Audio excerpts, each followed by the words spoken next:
Dear students, welcome our channel. Good afternoon, good morning, all of you. இப்போ நம்ம என்ன பார்க்க போகிறோம்னாக்கா, ஏற்கனவே வந்து பயிற்சி கணக்கு 6, 7, 8, 3 கணக்கு போட்டிருக்கோம். இப்போ 9ஆவது கணக்கு போட போகிறோம். 9ஆவது கணக்கில் ஒரு டிஃப்ரெண்ட் போட்டதோட கொஞ்சம் டிஃப்ரெண்ட்டாக இருக்கும். இதில் என்ன டிஃப்ரெண்ட்னா இப்போ பாருங்கள். ஆனந்த் தன் கணக்கேடுகளை இயற்கை பதிவு முறையில் பராமரித்து வருவதில்லை. 2019 மார்ச் 31 நாளோட முடிவடையும் ஆண்டுக்குரிய லாபம் அல்லது நட்டம் கண்டறிய.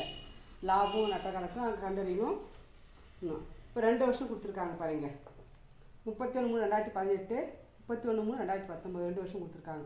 அப்போ நம்ம தொடக்க முதலும் கண்டுபிடிக்கணும், இறுதி முதலும் கண்டுபிடிக்கணும். தொடக்க முதலும் கண்டுபிடிக்கணும், இறுதி முதல். ஃபஸ்ட்டு இது போட்டால் தொடக்க முதல், ரெண்டாவது வருஷம் போட்டாக்கா இறுதி முதல் கண்டுபிடிக்க போகிறோம். இறுதி முதல் கண்டுபிடிச்சாதான் நம்ம வந்து லாப நட்ட கணக்கு போட முடியும். தொடக்க முதல் வேணும். இதில் ஒரு டிஃப்ரெண்ட் கொடுத்துருக்காங்க பார்த்தீங்கன்னா, வங்கி ரொக்கம் 5000 கொடுத்துருக்காங்க, பற்றுன்னு கொடுத்துருக்காங்க. இப்போ நல்லா ஞாபகம் வச்சுங்க, ரொக்க இருப்பு பற்றுனாவே சொத்து. நம்மக்கிட்ட பணம் இருக்குதுன்னு அர்த்தம். நம்ம அக்கௌண்ட்டில் ரொக்கம் வந்து இவ்வளோ 5000 பணம் இருக்குது. இப்போ நம்ம கையில் பணம் இருந்தாக்கா அது சொத்து. அப்போ இங்கே வந்து வங்கி ரொக்கம் 5000 பற்றுன்னு கொடுத்துருக்காங்க. அப்போ இது வந்து சொத்து. அதே வந்து 31/3/2019 60,000 வரவு கொடுத்துருக்காங்க. அப்போ 60,000 வரவுனாக்கிறத வங்கி மேல் வரைப்பற்று. நம்ம வங்கிக்கிட்ட இருந்து கடன் வாங்கியிருக்கோம் அர்த்தம். வங்கி வந்து நமக்கு கடன் கொடுத்துருக்குது, வங்கி வந்து நமக்கு கடன் கொடுத்துருக்கு அப்படின்னு சொல்லிட்டா 60,000 இது வங்கி மேல் வரைப்பற்று. எப்போயுமே ரொக்க கணக்கில் பற்று இருப்பை காட்டினா சொத்து ஞாபகம் வச்சுங்க. வரவு இருப்புனாக்கா வங்கி மேல் வரைப்பற்று. இது வந்து இங்கே பற்று தான் கொடுத்துருக்காங்க, பற்று தான் போடணும் அப்படின்னு கேட்கணும். இங்கே வரவு கொடுத்துருக்காங்க அப்படின்னா பற்று இருப்புனாவே நமக்கு சொத்து, வரவுனாவே நமக்கு வங்கி மேல் வரைப்பற்று. இதுதான். அதுலேருந்து பாருங்கள், கை ரொக்கம் 3000 அது 4500, சரக்கு இருப்பு 35,000, 45,000, பற்பல கடனாளி 1,00,000, இது 90,000, பொறிமட்ட இயந்திரம் 80,000, நிலம்பட்ட கட்டிடம் 1,00,000, அப்போ இது 1,40,000, பற்பல கடனை இது 1,70, 1,30 கொடுத்துருக்காங்க. கீழே கொடுத்துருக்காங்க பாரு. ஆனந்த் தனது சொந்த பையனுக்கு 60,000 எடுத்துக்கொண்டார். ஆனந்த் அவருடைய பணம் போடாத 60,000 எடுத்துனார். அவர் தன்னுடைய வியாபாரத்தை விரிவுபடுத்துவதற்காக 10,000 கூடுதல் கொண்டு வந்தார். கடனாளிகள் மீது 5% ஒதுக்கு உருவாக்குவோம். இது 2 தான் அந்த கணக்கில் புதுசு, நம்ம இதுவே போடல. இந்த வங்கி இருப்புன்னு சொல்லிட்டு பற்று வரவு கொடுத்துரும், அதுவும் 2வது வந்து கடனாளிகள் மீது 5% ஒதுக்கு உருவாக்குவோம். பொறி இயந்திரம் மீது 10% தேய்மானம் நீக்குவோம்னு கொடுத்தாங்க. இது 2 தான் நம்ம 11ல் போட்டிருப்போம். வந்து இருப்புநிலை குறிப்பு போடும்போதும் இப்போ கடனாளி மீது 5% ஒதுக்குனாக்கா பற்பல கடனாளி மீது 5% நம்ம கண்டுபிடிச்சி கழித்து போடுவோம். அது பொறி இயந்திரம் மட்டும் எவ்வளோ கொடுத்துருக்காங்க, அது 10% தேய்மானம் கண்டுபிடிச்சி இங்கே சொத்து கணக்கில் ஏதோ இருப்புநிலை குறிப்பில் சொத்துக்கள் சைடு பொறி மற்றும் இயந்திரம் அதோட தொகை போட்டு தேய்மானம் 10% கண்டுபிடிச்சி கழித்து போட்டுட்டு இந்த தேய்மான தொகை வந்து லாப நட்ட கணக்கில் போட்டுருவோம். 11ல் போட்டிருக்கோம். அது அந்த ஞாபகம் வந்து ஈஸியாக போட்டுடலாம். இப்போ கணக்கு பார்க்கலாம் பாருங்கள். ஃபஸ்ட்டு எழுதிட்டோம். ஆனந்த் என்பவர் ஏடுகளில் 2018 மார்ச் 31 நாளை நிலை அறிக்கை தொடக்கம் முதல் கணக்கிடுதல் அப்படி எழுதிட்டோம். தலைப்பு எழுதிட்டோம். பயிற்சி வினா 9, பக்கம் 33. இப்போ நம்ம கணக்கு போடலாம் பாருங்கள். தொடக்கம் தான் இப்போ சொன்ன. இப்போ தான் வங்கி ரொக்கம் 5000 அப்படின்னு கொடுத்தாங்க. பற்று இருப்புனா நம்ம சொத்து. இப்போ வங்கி ரொக்கம்னா இங்கே போடு, சொத்துல வரும். வங்கி ரொக்கம் இது ஜென்ரலாகவே தெரிஞ்சுக்கணும். ரொக்க இருப்புனாவே பற்றுனாவே நமக்கு சொத்து, நம்ம கையில் பணம் இருக்குன்னு அர்த்தம். வங்கி ரொக்கம் 5000. அதுக்கடுத்து பாரு, கை ரொக்கம் 3000.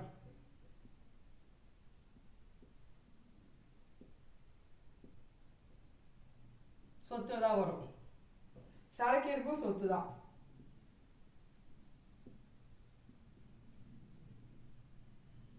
சரக்கு இருப்பு 35,000. பற்பல கடனாளி சொத்து தான்.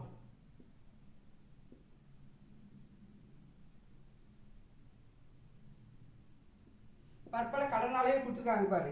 இங்கே எப்பயுமே வந்து முதல் ஆண்டு ஃபஸ்ட்டு வந்து தொடக்கும் முதல்ல வந்து நம்ம வந்து ஒது கண்டுபிடிக்க முடியாது, இறுதியானதை கண்டுபிடிக்க முடியும். அப்போ முதல்ல வந்து அப்படியே நம்ம டேரெக்டாக போட்டு வேண்டியது தான். பற்பல கடனாளிகள் 1,00,000 டேரெக்டாக போட்டுக்கணும். ஏன்னா தொடக்கும் முதல் கண்டுபிடிக்கணும், ஃபஸ்ட்லேயே எழுதுறோம், அப்போ வந்து வராது. அப்போ பற்பல கடனாளிகள் 1,00,000. பொறி மற்றும் இயந்திரம்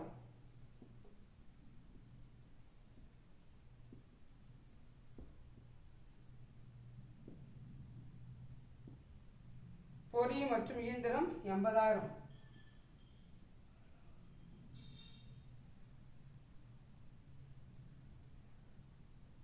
நிலம் மற்றும் கட்டிடம்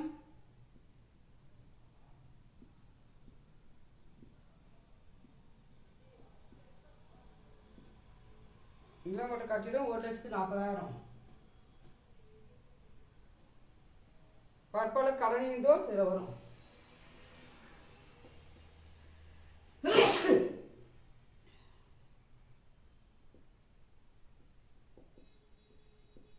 பற்பல கடனீந்தோர் 1,70,000. இதெல்லாம் போட்டுமா? இப்போ கூட்டி போடணும். கூட்டலாம். இப்போ இது கூட்டி போடலாம். இப்போ தனியாக கூட்டிக்கலாங்க பாருங்கள். 5,000, 3,000, 35,000, 1,00,000, 80,000, 1,40,000. கூட்டின அளவு 0, 0, 0, 13, மிச்சம் 1, 12, 16, மிச்சம் 1, 3,63,000 வருது. 3,63,000 வருது. இதே நேர்கோட்டில் இங்கே எடுத்து எழுதுங்க. 3,63,000 எழுதிட்டு இப்போ நம்ம கண்டுபிடிக்கிறது முதல், அதாவது தொடக்க முதல்.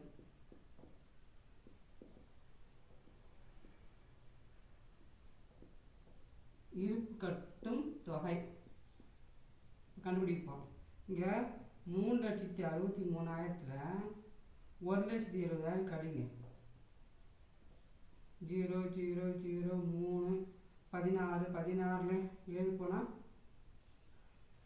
16, 9, 2 1 போனோம். 1,93,000. ஆன்சர் பாருங்கள், கரெக்டு. தொடக்கம் முதல் 1,93,000. இப்போ முதல்ல எவ்வளோ நம்ம கண்டுபிடிச்சோம்?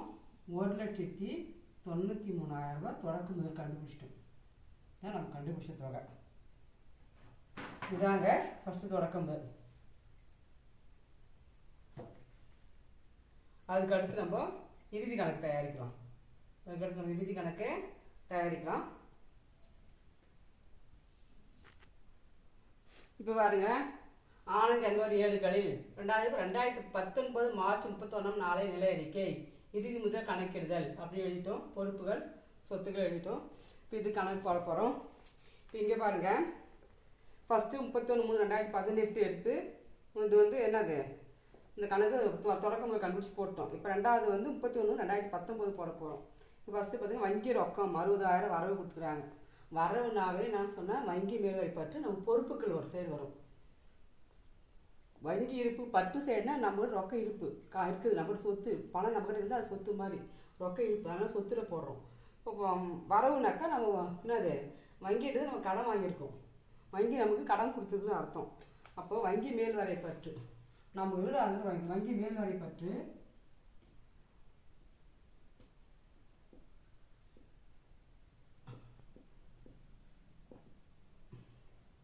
60,000 ரூபா. மீது அப்படியே எழுதிக்கோ. கை ரொக்கம் 4,500.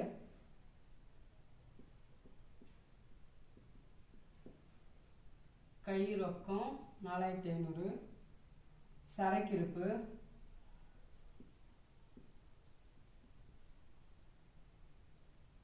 சரக்கிருப்பு 45,000. பற்பல கடனாளிகள்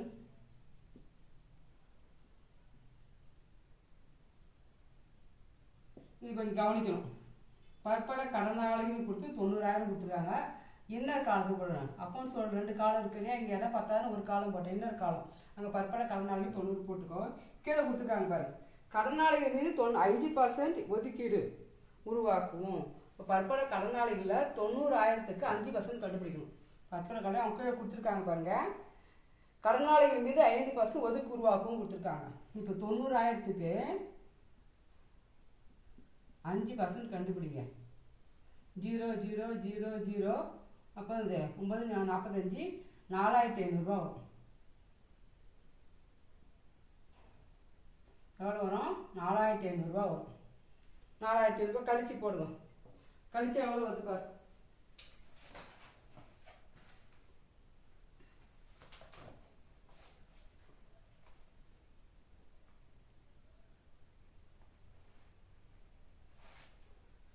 கழிச்சாக்கா 85,500 வரும்.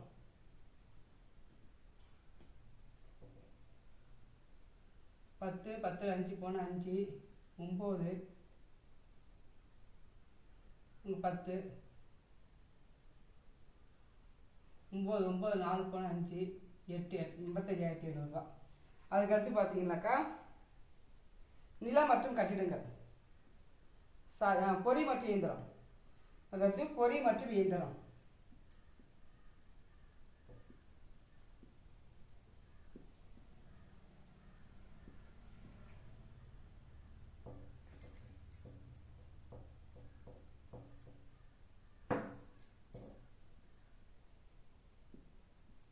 பொறி மற்றும் இயந்திரம் எவ்வளோ? 80,000. இதுக்கு எவ்வளோ கொடுத்துருக்காங்க பாரு, 10% தேய்மானம். இதுக்கு 10%, 80,000க்கு 10% கண்டுபிடிச்சிங்கன்னா 0,0,0 8,000 ரூபா. 8,000 ரூபா கழிச்சா என்னென்னா வரும்? 72,000 ரூபா வரும். கழிச்சா எவ்வளோ? 72,000 ரூபா வரும். அதுக்கு அடுத்து என்ன கொடுத்துருக்காங்க பாரு, நிலம் மற்றும் கட்டிடங்கள்.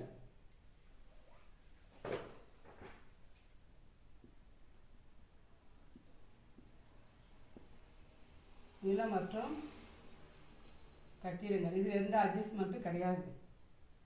எவ்வளோ? 1,40. அதுக்கடுத்து பற்பல கடனீந்தோர்.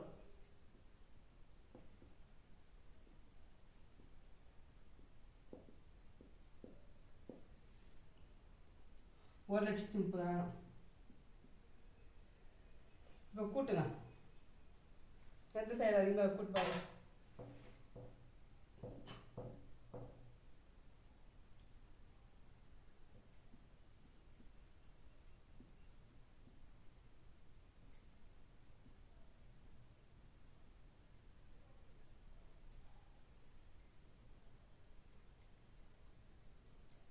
கூட்டினா 0 0 5 5 10 0 மிச்சம் 1 10 15 2 17 மிச்சம் 1 5 8 13 20 24 2 1 3,47,000. கூட்டின அளவு வருது 3,47,000. இங்கே அப்படியே எழுதிக்க 3,47,000. இது 3,47,000 கழி இங்கே கண்டுபிடித்து இறுதி முதல்.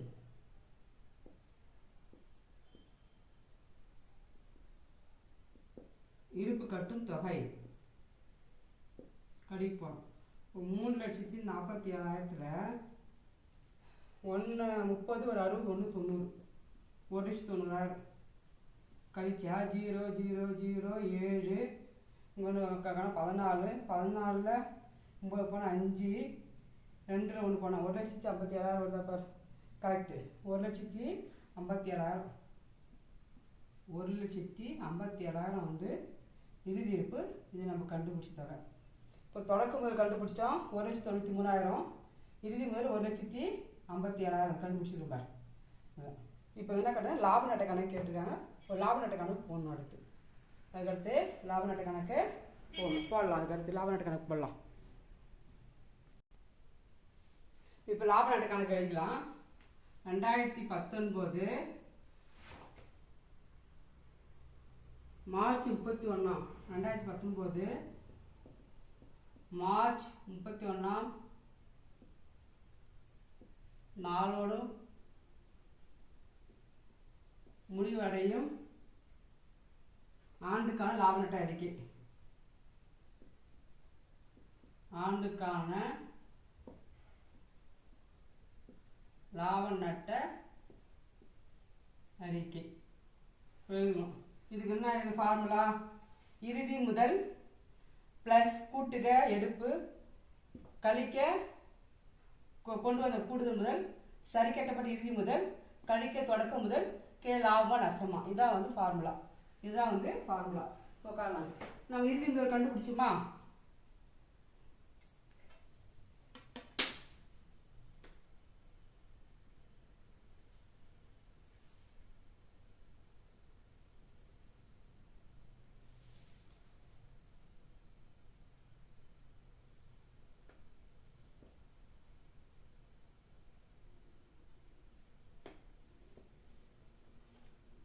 இறுதி முதல் நம்ம கண்டுபிடிச்சோமா? எவ்வளோ இறுதி முதல் சொல்ல பார்க்கலாம். இறுதி முதல் கடைசியில் கண்டுபிடிச்சோம் பாருங்க. 1,57,000. இறுதி முதல் 1,57,000. இதில் கூட்டுக எடுப்பு எவ்வளோ எடுக்கிறார் அவர்? ஆனத்தோட சொந்த பையனுக்கு 60,000 ரூபாய் எடுத்துக்கிறார். இப்போ 60,000 கூட்டிக்கோ. 0 0 0 7 11 12 2,17,000. இப்போ இதில் என்ன பண்ணோம்? 60,000 எடுத்துக்கொண்டா அவர் தன்னுடைய வியாபாரத்தை விரிவுபடுத்துவதற்காக 17,000 கூடுதல் முதல் கொண்டு வந்தார். அப்புறம் என்ன அது? கழிக்க கூடுதல் முதல். கழிக்க கூடுதல் முதல் எவ்வளோ? 17,000 கழிச்சா 2 லட்சம். இப்போ இது சரி கட்டப்பட்ட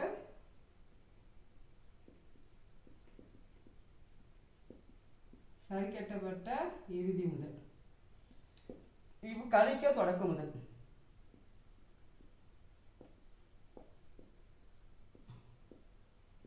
கழிக்க தொடக்க முதல். நம்ம தொடக்க முதல் எவ்வளோ கண்டுபிடிச்சோம்? ஃபர்ஸ்ட் 1,93,000 ரூபாய்.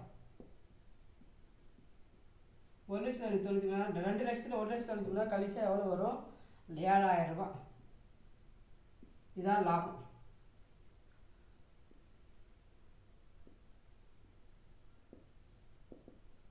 ஆண்டின் லாபம். இதுதான் நம்ம லாப நட்டை கண்டுபிடிச்சோம். ஆனால் இந்த லாப நட்டை கண்டுபிடிக்கிற காரணம் இந்த ஃபார்முலா ஞாபகம் பண்ணணும். இறுதி முதல் கூட்டுக எடுப்பு கழிக்க கூடுதல் முதல் சரி கட்டப்பட்ட இறுதி முதல் கழிக்க தொடக்க முதல் இதெல்லாம் இதை கொடுத்து வச்சு அப்படியே போட்டோம் லாபம். ஏதாவது டவுட் இருந்தால் கேளுங்க. நல்லா புரிஞ்சிருக்குன்னு நினைக்கிறேன்.